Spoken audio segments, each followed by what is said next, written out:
A confermare l'ipotesi del complotto internazionale contro Gbagbo è anche questo ex generale burkinabè. Tutta la vicenda ivoriana è stata decisa qui, in Burkina. È stata organizzata qui. I nostri sono andati là in massa e non sono più tornati, visto che i francesi si sono interposti tra loro e l'esercito di Gbagbo per permettere alla rivolta di organizzarsi con l'aiuto dei burkinabè. È così. Nessuno può smentirlo. Insomma, hanno aiutato Ouattara a vincere? Certo. È esattamente quello che è successo. E perché? Lo sapete bene che Ouattara è sostenuto dalla Francia e che il nostro presidente, visto che è un burattino nelle mani francesi, quando glielo hanno chiesto ha aiutato Ouattara a prendere il potere in Costa d'Avorio.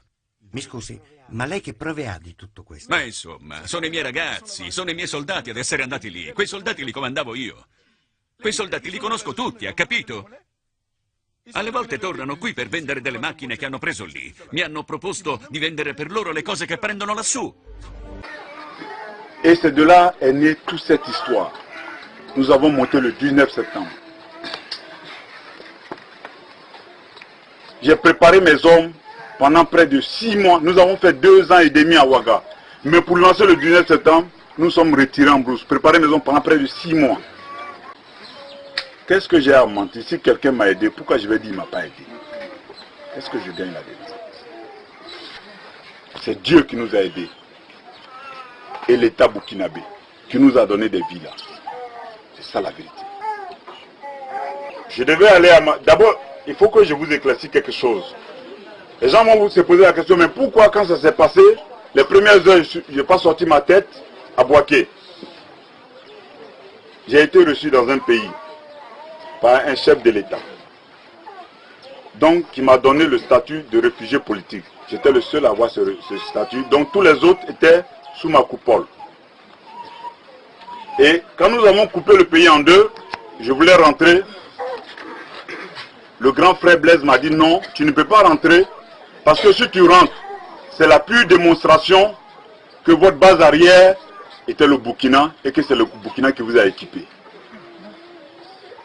Et là, moi, Blaise, ça me met dans une situation très difficile. Donc, laisse les jeunes progresser au moment opportun, c'est-à-dire quand nous aurons toute la situation en main, tu pourras sortir la tête. J'ai dit, ok, mais quelqu'un qui t'a reçu, qui est ton tuteur, tu ne peux pas le sauter, faire ce que tu as envie de faire. Le minimum, c'est le respect. Et dans la logique, effectivement, l'ambassade de France, l'attaché militaire, venait me rendre visite chaque 2 semaines pour se rassurer que j'étais à Ouaga. Parce qu'on disait non, c'est le Burkina qui est derrière, c'est le Burkina qui les a équipés. Quand ils venaient, j'ai dit, mais moi je suis là. Aucun Burkinabé ne combat sur le terrain. Nous n'avons pas reçu d'armes du Burkina, nous avons pris les armes dans les poudrières. En Côte d'Ivoire, parce qu'on avait des alliés là-bas. Donc c'était justifié. Et ça a permis au Burkina de rester blanc. Et ça a permis à la rébellion de tenir sans que les accords de défense qui existaient entre la Côte d'Ivoire et la France puissent être déclenchés. Parce que dans les normes, ça devait se déclencher. Ministre de la Défense. La nature de l'agression correspond totalement à ce qui est défini par ces accords et qu'en conséquence, nous devons faire appel à la France pour nous aider à repousser les agresseurs. Il s'agit actuellement en Côte d'Ivoire d'un conflit interne à la Côte d'Ivoire, ivoirien, si je puis dire. Et bien entendu, il n'est pas question que la France s'immisce.